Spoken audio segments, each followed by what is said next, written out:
नमस्कार, prime debate में आपका स्वागत है। हम ग्लोबल पंजाब के नॉर्थ अमेरिका और संगत टीवी के यूके और यूरोप के दर्शकों का भी स्वागत करते हैं।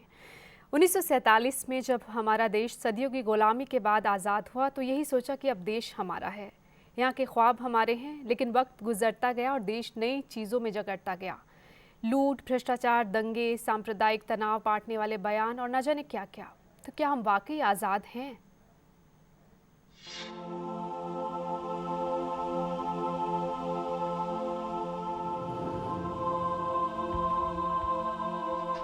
सदियों की गुलामी के बाद 15 अगस्त 1947 के दिन हम आज़ाद हुए। हर साल 15 अगस्त आते ही एक अजीब सी खुशी का एहसास होता है। हर तरफ राष्ट्रीय गीत बजते हैं, हाथों में तिरंगा थामे जो एहसास होता है उसे लफ्ज़ों में बयान नहीं किया जा सकता। ये जश्न हमें आज़ाद होने का एहसास दिलाता है। हम धर्मनिरपेक्ष होकर सारे त्योहारों को, इस त्योहार को सबसे पहले मनाते हैं और जनता चाहे भ्रष्टाचार चाहे महंगाई से त्रस्त हो, पर इस त्योहार को हम दिल से मनाते हैं। To rural areas, we see women are being suppressed. When it comes to education, only the rich people they are getting the good quality education. Poor people they are not having access of good quality education. So there is a huge gap. Rich are becoming more richer, poor are becoming more poorer. नौकरशाही को कम किया जाए, घूसखोरी यहाँ से खत्म हो जाए तो बहुत सी समस्या का समाधान हो जाएगा। न जाने कितनों की कुर्बानी के बाद हमें ये आज़ादी नसीब हुई और हम एक आज़ाद मुल्क में सांस ले रहे हैं। लेकिन क्या ऐसी ही आज़ादी की कल्पना हमारे महान नेताओं ने की थी? जब भूख से लोग मर रहे हों, किसान खुदकुशी कर रहे हों, बच्चे स्कूल की बजाय चाय की दुकान पर काम करते हों, लाखों लोग जिंदगी भर फुटपाथ पर सोने को मजबूर हों, तो क्या वाकई में हमारा मुल्क आज़ाद है? क्या यहाँ हर कोई चैन की सांस ले रहा है? क्या हर किसी की बुनियादी ज़रूरतें पूरी हो रही हैं? आज़ादी के 66 साल, किसी के लिए तमाम उम्मीदों का भारत तो किसी के लिए नाउम्मीदी की हालत। 15 अगस्त यानी खुद को इन दो पैमानों के बीच परखने का दिन। जिस आज़ादी का सपना संजोया गया था, क्या वो पूरा हुआ है? इसी पर आज बात करेंगे। हमारे साथ स्टूडियो में मौजूद हैं डॉक्टर श्याम सखा श्याम, हरियाणा साहित्य अकादमी के अध्यक्ष हैं। पेशे से डॉक्टर हैं, लेकिन कड़वी गोलियां खिलाने के बजाय शब्दों के जरिए दर्द कम करने की कोशिश कर रहे हैं। उर्मिल सखी हमारे साथ हैं, कवित्री हैं और कलाकार भी हैं। साथ ही हमारे साथ युवा वर्ग का प्रतिनिधित्व कर रहे हैं निशांत प्रभाकर, हरियाणा फिल्म चंद्रावल 2 के को प्रोड्यूसर को डायरेक्टर हैं, पर्यावरण से काफ़ी लगाव रखते हैं। डॉक्टर श्याम सखा श्याम जी, आप पहला सवाल मेरा आपसे यही, आपने वो दौर भी देखा है जब आज़ाद हुए थे, उसके बाद का आज का दौर आप देख रहे हैं, क्या कुछ बदला है? क्या इसी आज़ादी का सपना देखा गया था? देखिए, जहाँ तक ये बात है कि बहुत कुछ नहीं हुआ वो मैं मानता हूँ, लेकिन बहुत कुछ हुआ भी है। मैं, जैसे आपने बताया, मैं डॉक्टर भी हूँ। जिस वक्त देश आज़ाद हुआ 1947 में, तो हमारी जो औसतन आयु थी, एवरेज 27 वर्ष थी। आज के दिन 67 साल है। और उसका कारण क्या है? सबसे बड़ा, क्योंकि एवरेज आयु कैसे होती है कि एक दिन का बच्चा मरा या 100 साल का, उनको जोड़ कर करते हैं, तो जच्चा बच्चा जो है वो ज़्यादा जीने लगे। फिर पोलियो नहीं रहा, चेचक नहीं रही।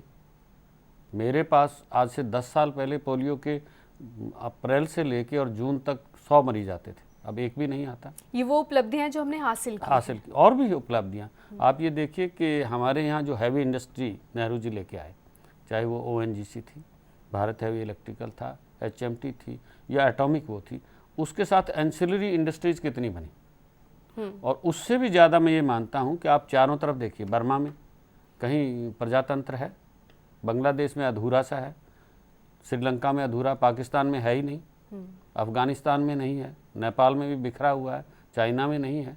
तो आप इस चारों तरफ के एक अराजतांत्रिक अराजक माहौल में आप प्रजातंत्र चला। ये मैं नहीं कहता कि हम परफेक्ट हैं, यूटोपिया नहीं है, लेकिन आप ये देखिए कि कितनी सारी चीज़ें हमने उपलब्ध भी की हैं। तो उन उपलब्धियों को हम ऐसे, मेडिकल कॉलेज कितने थे? 40 थे, अब 300 से ज़्यादा हैं। बहुत सारी चीज़ें हैं। डॉक्टर कितने थे? अब कितने डॉक्टर हैं? उसके अतिरिक्त जो स्कूल थे, कॉलेज थे, ये मैं मानता हूँ कि अभी बहुत कुछ करना बाकी है। और उसका सबसे बड़ा कारण हमारी पॉपुलेशन है। जिस दिन हम पॉपुलेशन को कंट्रोल कर लेंगे उस दिन बहुत कुछ समस्याएं जो है इतनी निराशा के बीच आप इतनी आशावादी निराशा सोच मुझे रखते कतई हैं, नहीं है। ये बहुत बड़ी बात है। उर्मिल सखी जी, आप कहाँ देखती हैं इस आज़ादी को? मैडम, आज़ादी के मायने मेरी नज़र में तो ये है कि आज़ादी जो है आम आदमी का अधिकार है, उसे अपने दिल की बात कहने का, अपनी इच्छा, अपनी अभिव्यक्ति व्यक्त करने का, और वो जो करना चाहता है उसे अपने स्वतंत्रता के साथ अपने अधिकार का प्रयोग करना, ये सारी जो है आज़ादी के मायने हैं। ये तो अधिकार हमें मिले हैं, लेकिन 1 अरब से ज़्यादा की आबादी वाले मुल्क में जहाँ इतनी गरीबी है, बेरोज़गारी है, भ्रष्टाचार है, महंगाई है, ये चीज़ें आप निराश करती हैं, तब ये सवाल उठता है कि क्या वाकई हम आज़ाद हैं? देखिए, आज़ादी के बाद परिस्थितियाँ बहुत सुधार भी हुए हैं, बहुत सारी तरक्की हुई है, बहुत योजनाएं भी बनी हैं, लेकिन ये भी एक कड़वा सच है कि हमें सबको स्वीकार करना है कि अमीर तबका बहुत अमीर होता जा रहा है, गरीब तबका बहुत गरीब होता जा रहा है। समानता का अधिकार कहने को है, लेकिन समानता की वजह असमानताएं बहुत बढ़ गई हैं। यहाँ कुछ चीज़ें निराश करती हैं। निशांत, आप युवा वर्ग को प्रतिनिधित्व करते हो, क्या लगता है एक युवा की क्या सोच है? आज़ादी हमने दास्तां नहीं देखी है, सो क्या हमें आज़ादी का मूल्य हम कम आंकते हैं? देखिए, युवा होने के नाते आज़ादी का मूल्य हम बिल्कुल कम नहीं आंकते। उल्टा आज का जो हमारी जनरेशन है वो ज़्यादा एग्रेसिव है अपने देश को लेके। हमें अपने देश से बेहद प्यार है, लेकिन जहाँ पे हमें दुख होता है कि जितनी ये पॉलिटिकल क्लास है या जितनी भी ब्यूरोक्रेटिक क्लास है, इन्होंने हमें फेल किया है। मैं कहूँगा बल्कि इन्होंने तो हमें -5 दिए हैं अगर गणित का पेपर होता तो। वो इसलिए ये लोग अपना ही सोचते हैं, ये खाली लिप सर्विस करते हैं कि हाँ हम लोगों के लिए ये कर रहे हैं। आप ये देखिए, प्रधानमंत्री को रिलायंस कॉर्पोरेट वर्ल्ड के साथ मीटिंग करने के लिए बहुत टाइम निकलता है, साल में 4-20 बार भी वो मीटिंग कर सकते हैं, लेकिन दिल्ली में लेबर क्लास के लोग पूरे देश के इकट्ठे होते हैं अपने राइट्स के लिए, और प्रधानमंत्री जी आप उनसे मिल भी नहीं सकते। ये किस किस्म का आप डेमोक्रेसी लेके आए हैं हमारे देश में, जहाँ पे जिसके पास आर्थिक सुविधाएं नहीं हैं उसकी बोलती आप बंद कर रहे हैं, लेकिन वहीं पे जो कैश बैग्स लेके बिहाइंड द कर्टन्स आपकी पार्टियों को फंड करते हैं या आपको चंदा देते हैं, उनकी बात आप सुनते हैं। तो यहाँ पे हमें एक विरोधाभास सा महसूस होता है। डॉक्टर सखा श्याम जी, ये निराशा आप देख रहे हैं युवा वर्ग की? नहीं, निराशा नहीं, मैं इसको भी आशावादी समझता हूं। युवा वर्ग नहीं, ये बहुत अच्छी बात है, मैं तो इससे प्रसन्न हुआ जो कुछ निशांत ने कहा। पर जो सवाल उठाए गए वो उनका हल क्या है? नहीं, आज हमारा युवा सजग है, वो अपने कर्तव्य के बारे में भी और अधिकार के बारे में भी। ये डेमोक्रेसी के लिए बहुत अच्छी बात है, लेकिन कई बातें जो नहीं समझ पाते। देखिए, आपने महंगाई की बात की, इन्होंने भी की, निशांत ने भी की, लेकिन मैंने अभी RTI लिया। चंडीगढ़ में 1966 में दूध का दाम जो था 1.5 रुपये किलो था। अगर उसको आप बैंक ब्याज से जोड़ते जाएं कि हर 5 साल बाद दुगना हो जाएगा, तो आज 400 रुपया होना चाहिए था दूध का दाम, और आज कितना दूध का दाम है? उसी वक्त मजदूर की दिहाड़ी भी 1.5 रुपया थी, आज कितनी है? 300 रुपया। पर क्या मजदूर जो रुपया है उसमें खा पा रहा है भरपेट खाना? मैं ये कहता हूँ कि जितना चाहिए वो नहीं है, लेकिन उस वक्त के मुकाबले में बहुत कुछ है। आपने नहीं देखा, लेकिन मैंने देखा कि किस तरह वो फटे हुए कपड़े पहनते थे मांगे हुए। आज किसी को दे दीजिए, आप नहीं पहनता, वो खरीद के पहनता है। हालात बेहतर मैं ये नहीं कहता कि जो कुछ होना चाहिए वो नहीं है, और ये सबसे बड़ी बात है, गरीब से गरीब आदमी भी और निशान जैसे पढ़े लिखे व्यक्ति भी वो सजग हैं, और ये हमारी प्रजातंत्र के लिए, हमारे लिए बहुत शुभ लक्षण है। I am very happy with. और जो गुस्सा है पॉलिटिशियंस के लिए, आप देखिए गुस्सा है, ठीक है, होना चाहिए। अफसरशाही के लिए गुस्सा है। लेकिन मैं निशान जैसे बच्चों से ये जरूर कहूँगा, युवाओं से, कि वो वोट देने भी जाए, क्योंकि वोट देने अनपढ़ ज़्यादा आते हैं। जो मिडिल क्लास या पढ़े लिखे लोग हैं जो अभी अन्ना के उसमें गए, वो वोट देने नहीं जाते हैं। लेकिन आप ये भी देखिए कि अन्ना का वो हुआ, छोड़ना पड़ा उसे। बिल्कुल। लेकिन तिनानमेन स्क्वायर में क्या हुआ? टैंक चढ़ा दिया था उन्होंने, चाइना ने। और जगह क्या हो रहा है? पाकिस्तान में क्या हो रहा है? सब जगह देखिए क्या है कि मैंने पहले कहा कि जो हमारी इच्छा है कि वो नहीं हुआ, लेकिन ये बहुत बड़ी बात है कि हम आवाज़ उठा सकते हैं और हम बात कर सकते हैं। और ये बहुत ही अच्छी बात है कि आप जैसे युवा जो हैं आगे बढ़ें और वो गाइड करें गरीबों को भी, जनता को भी। 2 चीज़ें मैंने बताया कि वो बहुत ज़रूरी हैं। उसके बाद करप्शन भी खत्म हो जाए, पॉपुलेशन कंट्रोल हो, और जातिवाद खत्म। ये अगर दो चीज़ें अगर हम कंट्रोल करने में, और जिसके लिए हमारे युवाओं की, देखिए हमने जो कुछ करना था किया, ठीक किया या गलत किया वो नहीं कहता, अब युवाओं को करना हाँ, है आगे हमने युवाओं के साथ भी गलती की। मैं 1 मिनट और लूंगा कि हमने जो आजकल हम संस्कार की बात करते हैं कि पीढ़ी में नहीं रहा, लेकिन क्या था, हम बुआ के यहाँ गए, नानी के यहाँ गए, दादा के यहाँ गए, कहानियाँ सुनी, जो लोक कथाओं में ज्ञान होता है। हमने बच्चों को करियरवादी बनाया, ट्यूशन पढ़ाई 2 महीने की छुट्टी में, हमने परिवार और समाज से काटा। मैं साहित्य अकादमी में आया इसीलिए हूँ कि जो गलती मेरी पीढ़ी ने की है मैं उसको सुधारने का एक आध कदम रख सकूं, और मुझे अच्छा लगता है अब युवा जुड़ रहे हैं।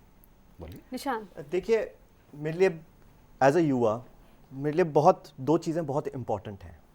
एक जो हमारी कॉन्स्टिट्यूशन है, कॉन्स्टिट्यूशन का वर्ड और स्पिरिट के तहत उसे लागू कीजिए। उसके तहत ही निकलेगा रूल ऑफ लॉ, यानी कि जो कानून है वो हर एक के लिए समान है। ये नहीं कि अरे ये तो एक्स मिनिस्टर है, इसको जेल हुई है तो चलो इनको थोड़ा वीआईपी सेल दे देते हैं, ट्रीटमेंट दे देते हैं, या कि ओहो ये तो प्राइम मिनिस्टर बन गए, चलो भैया वो रोड रोक दो, प्राइम मिनिस्टर साहब आ रहे हैं, बेशक कोई वहां मरीज बंद कर वहां पर दीजिए। अस्पताल जाने की बाट हाँ। जो रहा और उसकी गाड़ी रुक जाए। मतलब कि दुख हमें इस बात का होता है कि 1992 में आप लिबरलाइजेशन लेके आए, यानी कि कैपिटलिस्ट इकोनॉमी को आप लेके आए, साथ ही में आप अमेरिकन कल्चर को लेके आए जो कि खुलापन है। किस किस्म का खुलापन लाए? खाली पैसों का खुलापन, कमर्शियलाइजेशन का खुलापन, अपने पॉलिटिकल और डेमोक्रेटिक व्यू पॉइंट में खुलापन क्यों नहीं लाए? यहाँ पे राहुल गांधी हो या कोई भी सीनियर लीडर हो जिनको Z+ सिक्योरिटी मिली हुई है, वो कहने को हमारे नुमाइंदे बनते हैं, वो कहने को हमारे लीडर बनते हैं, बट ब्लैक कैट कमांडो क्या उन लीडर्स को आम जनता से मिलने देते हैं? क्या उनको है वो आम जनता के प्रतिनिधि, लेकिन आम जनता का कितना प्रतिनिधित्व कर रहे हैं, कितने उनके करीब हैं, ये सोचने वाली है। उर्मिल जी, आपको क्या लगता है? आप उनकी भी, डॉक्टर श्याम जी की बात भी सुन रहे हैं, निशांत की भी बात सुन रहे हैं। एक युवा वर्ग है और एक वो पीढ़ी जिसने आज़ादी के बाद का माहौल देखा है, आशावादी है, यहाँ थोड़ी सी निराशा नजर आती है। दोनों ही बातें हैं, आशा भी है, निराशा भी है, क्योंकि हम बहुत नाउम्मीद नहीं हो सकते, क्योंकि सरकार बहुत कुछ कर भी रही है, और आशावादी भी बहुत ज़्यादा नहीं हो सकते कि जो कर रही है वो प्रैक्टिकल कम है और उसका प्रचार प्रसार ज़्यादा है। काफ़ी नहीं है, वो काफ़ी हद तक नहीं है, जितना चाहिए उतना भी नहीं हो पा रहा है। तो हालात, आप लिखती हैं, क्या लिखती हैं? कभी लिखा कि जो समाज में चल रहा है, आप जाहिर है वही कुछ लिखती होंगी? समाज को देखकर ही तो लिखा जाता है मैडम। क्या लगता है, क्या इसी तरह का समाज जो अभी है उसकी आप कल्पना करती हैं, या कुछ बेहतर होना चाहिए? कुछ बेहतर तो होना ही चाहिए, और आज के संदर्भ में जो आज़ादी के मायने हैं, और इसमें अपनी इच्छा से कुछ करना हर स्त्री है, आजकल बेटियों के लिए भी है, और जैसे सरकार बेटियों के लिए बहुत कुछ भी कर रही है, लेकिन स्त्री जो बेटियां हैं उनको भी जागरूक होना चाहिए, अपने अधिकार को समझना चाहिए, उसका प्रयोग करना चाहिए। अपराध भी बहुत बढ़े हैं इन दिनों, बढ़ रहे हैं लड़कियों के खिलाफ, ये भी मन दुखाता है बहुत। बिल्कुल। देखिए, अब जैसे जहाँ तक अपराध की बात आई, आप ये देखिए हमारे लेजिस्लेचर्स, पार्लियामेंट में सुप्रीम कोर्ट के अभी रिसेंटली जजमेंट आई कि जो क्रिमिनल्स हैं पॉलिटिकल, जो जिनको मतलब सजा हो गई है, या देखिए लॉ के हिसाब से जो इंडियन रिप्रेजेंटेटिव एक्ट है उसके हिसाब से कि अगर किसी को जेल हो जाती है तो उसे वोटिंग का अधिकार छीन लिया जाता है। सुप्रीम कोर्ट की जजमेंट में ये आया कि जिनसे अगर वोटिंग का राइट छीन लिया जाता है तो उनको इलेक्शन लड़ने की भी जरूरत नहीं है, क्योंकि जब आप बेसिक वोटिंग का राइट, कॉन्स्टिट्यूशनल वोटिंग राइट छीन रहे हैं तो आपका क्या हक बनता है कि आप इलेक्शन लड़े। अब आप ये देखिए पॉलिटिकल जमात की करतूत कि वो लोग सब एक हो रहे हैं और लॉ लेके आ रहे हैं कि नहीं, क्रिमिनलाइजेशन ऑफ पॉलिटिक्स जारी रहेगी। भला क्यों? हम जैसे, आप जैसे ईमानदार लोग नहीं आ सकते क्या? और दूसरी बात, लॉ की हम बात करें, हमारा अभी भी जो लॉ है वो अंग्रेजों का जो लॉ था उससे गवर्नड है टोटली। अब बेसिकली अभी सुप्रीम कोर्ट की जजमेंट आती है कि जो एसिड अटैक विक्टिम है, माय सिस्टर्स एंड लेडीज जिनके ऊपर भी अटैक होता है, मेरी फ्रेंड्स हैं, तो उनको अब कॉम्पनसेशन दिया जाएगा या कुछ किया जाएगा और उनको नॉन बेलेबल लॉ बना के उनको सजा दी जाएगी। एसिड फेस पे फेंकना यानी कि उस बंदे की पूरी पर्सनालिटी को खत्म कर पूरी देना। जिंदगी तो क्यों ना हमारे ऐसा लॉ आता कि आपने एसिड फेंका है आपको फांसी दी जाएगी। ये ऐसा नाराजगी क्यों और है? अभी बहुत कुछ करने की जरूरत है। डॉक्टर श्याम सखा श्याम जी, आपने ये कहा कि हमने बहुत कुछ हासिल किया है, लगता है कि कहीं अभी कमी है, और कमी बहुत है। कैसे उस कमी को हम दूर कर कमी सकते जो हैं? है, मैंने बताया ना कि 2 जगह हमारी सबसे बड़ी कमी है। एक तो पॉपुलेशन कंट्रोल में, एक एजुकेट करने में। अगर इन 2 चीज़ों को कर लें तो हमारे पास जो संसाधन हैं वो ठीक हो जाए। दूसरा मैंने बताया कि जो पढ़े लिखे लोग हैं, युवा हैं, वो स्पेशली जब तक राजनीति में नहीं आएंगे, राजनीति में आने का मतलब ये नहीं कि पहले दिन से एमएलए बन जाए, राजनीति में आने का मतलब आंदोलन चलाना, और जो कम पढ़े लिखे लोग हैं उनको समझाना कि जैसे जाति पाति पर वोट ना की जाए, किसी ब्लॉक में वोट ना की जाए। जब तक ये चीज़ें नहीं आएंगी, देखिए जैसे ये सपना लगता है पूरा नहीं होगा? नहीं, ऐसी बात देखिए सब जगह, वहाँ जो अमेरिका में है, वहाँ डेमोक्रेटिक जो है वो मैक्सिकन्स को राइट देना चाहते हैं क्योंकि वो उनके वोटर हैं। तो यहाँ भी सारी दुनिया में ऐसी बात नहीं है कि जो इस तरीके की चीज़ें, लेकिन फिर भी सबसे बड़ी चीज़ देखिए, बेसिकली अगर हम आज़ादी की बात करते हैं तो आज़ादी मनुष्य नहीं, क्योंकि कोई शेर आज़ादी की बात नहीं करता, ना वो गुलाम बनाता है, ना कोई भैंस बनाती है किसी को गुलाम। Why it happened? क्योंकि जिस वक्त मनुष्य पैदा होता है, आप ये देखिए किसी भी स्तनधारी का जो बच्चा है पैदा होते ही आधे घंटे के बाद अपनी माँ के दूध के पास पहुँच जाता है, लेकिन मनुष्य का बच्चा नहीं पहुँच सकता। उसमें कम्प्लेक्स है, और वो कम्प्लेक्स उसको इन्फीरिटी कम्प्लेक्स को बदलना चाहता है कि मैं दूसरे को काबू करूं, और वो आगे बढ़ते बढ़ते परिवार को काबू करना, उसके बाद समाज को काबू करना, फिर देश को काबू करना, वो एक परिस्थिति है, वो मनुष्य की नियति है। इसलिए सोक्रेटिस ने कहा कि man is condemned to be free. Why is said it? लेकिन जो मौजूदा व्यवस्था है, आपको लगता है कि उसमें, ठीक है सभी कह रहे हैं बदलाव होना चाहिए, लेकिन लगता है बदलाव की जो रफ्तार है वो कहाँ, कैसे हम हासिल करेंगे इस मंजिल को? उसमें अगर युवा आगे आएंगे तो होगा। जब तक युवा खुद खड़े नहीं होंगे, और वो सिर्फ अपने लिए नहीं, और एक सोच के साथ अपने आना लिए है, नहीं, देश के लिए, वो सेवा जो की। उनसे कम यानी कि लोग हैं, जिसको गरीब कह सकते हैं, कम पढ़े लिखे कह सकते हैं, जो वंचित लोग हैं, उनके साथ कंधे मिलाकर नहीं खड़े होंगे। अगर हम ये एक्सपेक्ट करते रहेंगे कि पॉलिटिशियन करे, सरकार करे, अब आप ये देखिए, अभी निशांत ने कहा कि उनको फांसी की सज़ा दें। अरे मर्डर के लिए फांसी की सज़ा है तो मर्डर रुक गए क्या? बेसिकली क्या है कि जैसे रेप की बात है, मैं ये कहता हूँ, मैं बहुत जगह जाता हूँ, जैसे लेक्चर देता हूँ कि रेप कैसे रुक सकते हैं, मेंटेलिटी कैसे बदल सकती है। आज कोई लड़का अगर लड़की छेड़ के आता है तो माँ को चाहिए कि मैं तेरी 1 महीना रोटी नहीं बनाऊंगा, हाँ, बहन को चाहिए मैं तेरी राखी नहीं शुरुआत बांधूंगी, घर से करने की। पिता जो है उसको जेब खर्च बंद कर दे या कम कर दे, दूसरे जो रिश्तेदार हैं समाज, वो उसको कुछ दिन के लिए बहिष्कार करें। हाँ, क्योंकि जो सामाजिक दबाव है, हाँ, वो काम करता है। उसके बिना कोई नहीं। मैंने बताया जैसे मर्डर के लिए फांसी की सजा है तो क्या मर्डर रुक गए?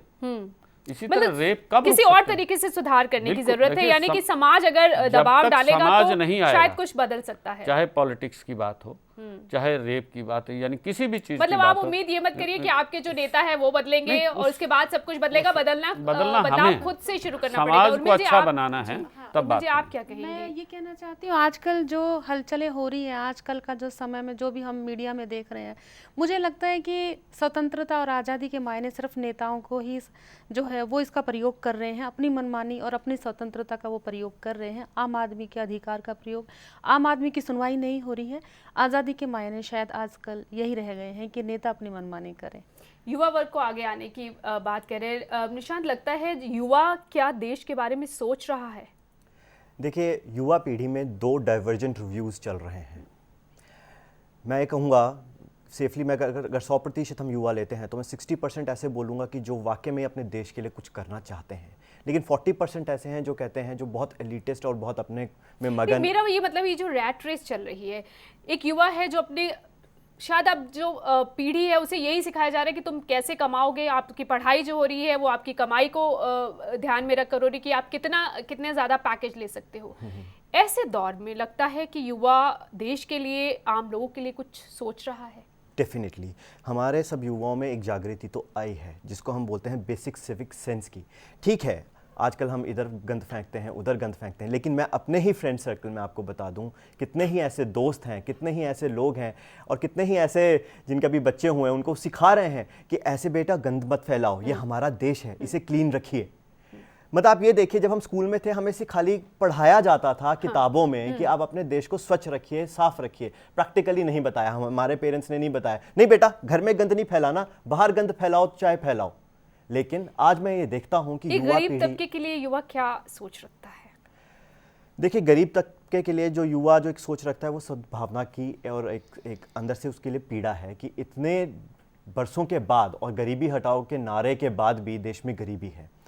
और जो सबसे बड़ी बात आज का युवा जो फील करता है, वो फील करता है कि वो चीटेड है। डॉक्टर श्याम सखा श्याम ने एक बात कही है कि युवा वर्ग को आगे आने की ज़रूरत है। आप क्या सिर्फ सियासतदानों से सिर्फ उम्मीद करते हो कि वो बदलेंगे उसके बाद देश बदलेगा, या लगता है कि हम कुछ कर सकते हैं?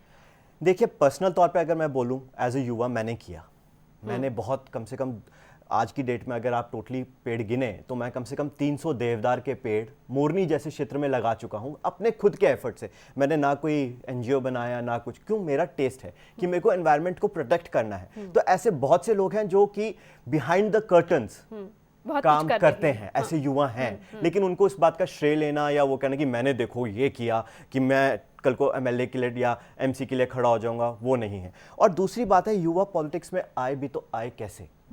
You need a God father. आपको किसी का कनेक्शन चाहिए, आपको किसी परिवार की सपोर्ट चाहिए, तो अपने बलबूते पे एक युवा कैसे आए, आप यही बता दीजिए। ये जो पॉलिटिशियंस हैं, लेकिन वोट तो हम ही देते हैं ना, वोट हम देते हैं, वो तुमसे नहीं छीना जा प्रॉब्लम हम युवाओं के साथ ये हो चुकी है कि हम 4 राक्षस खड़े हैं, इन चारों राक्षसों में से सबसे कम राक्षस कौन सा है उसको वोट दें। विकल्प जो है वो और ज्यादा अच्छे होने की जरूरत है। चर्चा को खत्म करने का वक्त हो गया जी, सर जाने से पहले फाइनल कमेंट्स जी। कि पॉलिटिक्स का मतलब इलेक्शन लड़ना नहीं है, पॉलिटिक्स का मतलब चुनाव के वक्त ही किसी को गाइड करना नहीं है। आप पहले दिन से लगिए, आप हफ्ते में 1 दिन निकालिए, महीने में 1 दिन निकालिए, किसी गरीब बस्ती में जाके कोई काम कीजिए। मेरे जैसे किसी बूढ़े डॉक्टर को पकड़ लीजिए कि वहाँ दवाई दे वो या लिख दे, और उसके बाद फिर उन्हें बताइए देखिए ये आपका हक है। ये लॉन्ग टर्म प्रोसेस है कि जब तक हम उनको, यानी हमारे पास युवाओं के पास एजुकेशन है, सोच है, लेकिन वो क्या करते हैं कि आक्रोश और सोच रखते हैं। जो कार्यशैली है, जो प्रैक्टिकल करना है, व्यवहारिक तौर पर युवाओं को काम करने जैसे गांधी जी ने मेला ढोया, तभी शायद कुछ, यानी कि पहले ये मत सोचिए कि मुझे इलेक्शन लड़ना है। आप वहाँ जाइए, पहले सेवा कीजिए, पहले एक्सेप्टेबिलिटी बनाइए, और फिर उनको गाइड कीजिए, भैया देखो जात पात पर वोट मत दो जी। यानी कि व्यवहारिक तौर पर युवाओं को आगे आकर काम करने की जरूरत है। शुक्रिया आप सभी का इस चर्चा में शामिल होने के लिए। 100 में 70 आदमी फिलहाल जब नाशाद हैं, दिल पे रख के हाथ कहिए देश आज़ाद है। आज़ादी के असल मायने वो लोग जानते हैं जिन्होंने गुलामी का दंश झेला है। ये भी सच है कि अभी भी हमें कई मायनों में आज़ादी की दरकार है, लेकिन फिर भी इतनी आज़ादी भी गनीमत है। सांस लेता हूँ, बात करता हूँ। नमस्कार। खबरों की दुनिया में आइए, हमारे साथ कहीं भी और कभी भी जुड़िए। हम मिलेंगे फेसबुक पर, हम दिखेंगे यूट्यूब पर, हमें फॉलो कीजिए ट्विटर पर। खबरों के साथ बने रहिए रात दिन।